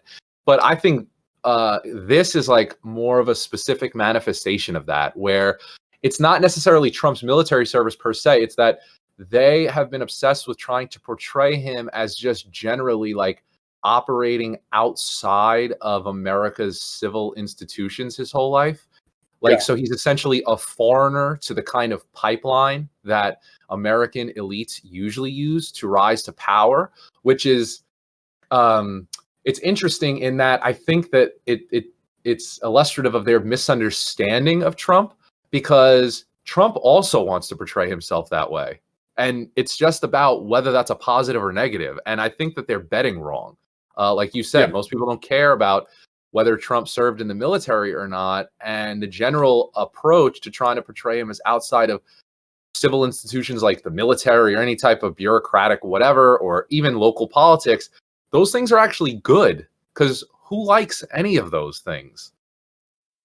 Yeah, no, I agree. And it's just a weird issue, but it really does emphasize that Democrats want to become the new war hawks. And they're like, we really stand with the troops. And as we talked about in the episode with Jake Lloyd, is like, they want to become like these goobers from the Bush era who are like, these colors don't run. And it's a gay pride flag, and it's in like Ukraine. And we're like, we're going to fight against Putin, and it's like the gay pride flag instead of the American flag, but it's like a bunch of Marines saluting the gay pride flag. And this is the type of war hawkery that they want. And it's like, you didn't serve in our big gay military, and we're very mad about that.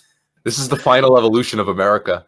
Yeah, this is what they really want. And so they imagine that like Trump doesn't, but even with the appeals, the draft dodging, it's appealing to an America that no longer exists. Like the Greatest Generation that really cared about this issue and whether you served or not, there's very few of them around anymore. I mean, they would be in their early to mid 90s. So there's not that many of them around.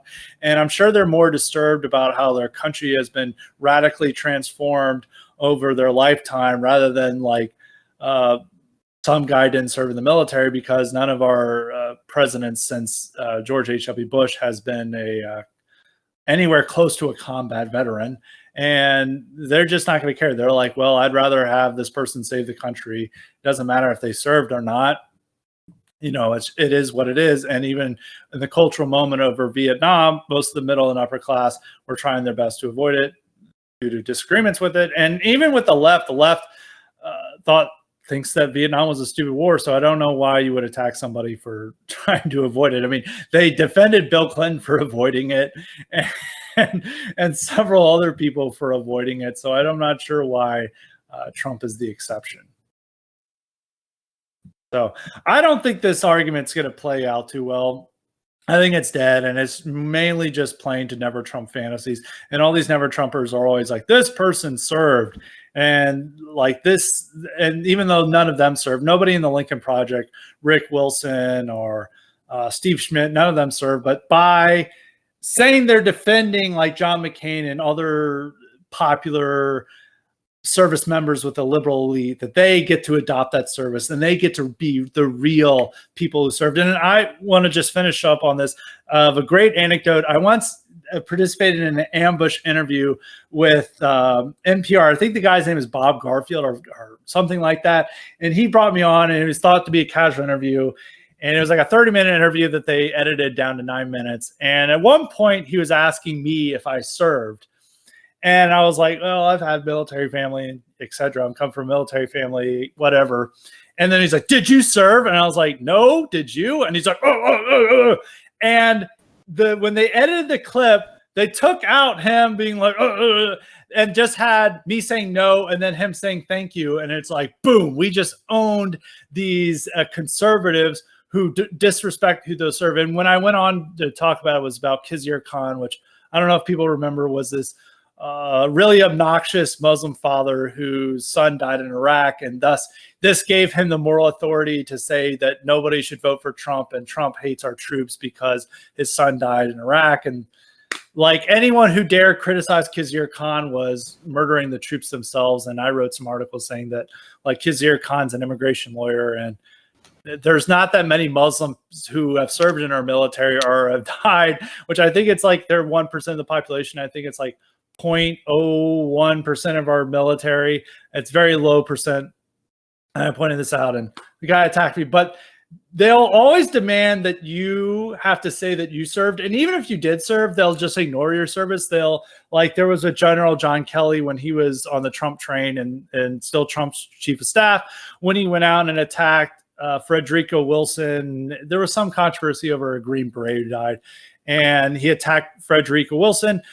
All the outrage was directed against him, even though he's a Gold Star father who was a decorated Marine general. They all ignored his service at the time. Now they're bringing back his service and caring about it because he's attacking Trump. And even if you're a conservative who served, they just don't care. They always attack like Kurt Schlichter and Jesse Kelly, even though they are actual combat veterans, even though Kurt Schlichter is a little too eager to share his service. But in like the context of like liberals deploying it, and they don't even deploy it for themselves, they just deploy it. It's like, I know this guy's a liberal and he stands with my position. So you hate the troops because I'm waving his flag against you, and they don't care. But they will demand that you say that they serve, but they themselves didn't need to serve, or they don't have to defend their moral stature of draft dodging or avoiding service.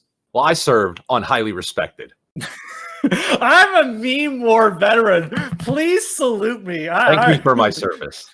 There are some people out there, not that I know, who deadly seriously take that they're like a Charlottesville veteran, and I'm like, I don't know if you should be bragging about that, but whatever. But there are people who are like, I'm a meme war veteran. Salute me. But yeah, we salute our meme war veterans.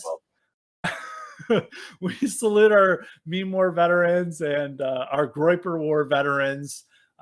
We stand in solidarity with them. But that's all the time. Many of whom have come home with severe mental disabilities and injuries. That's very true. That is very true. The scars of the Groiper War may never heal. But with that, that's all the time we have. Nightmare Vision, tell the good people how to follow you. You could follow me on Twitter at GodCloseMyEyes. And I'm coming for you, Hans. Okay, that's yeah. You have to keep up. I think Hans has been on Highly Respected more, so you got to come on more. So I'll tweet out more about Castlevania soundtracks. You'll raise your champagne glass and like realize that you need to come on and share in the high culture that we cherish and celebrate on Highly Respected. So, but anyway, thanks for coming on again, man. It's always a pleasure. Great to be here. And you're welcome. And until next time, stay respected.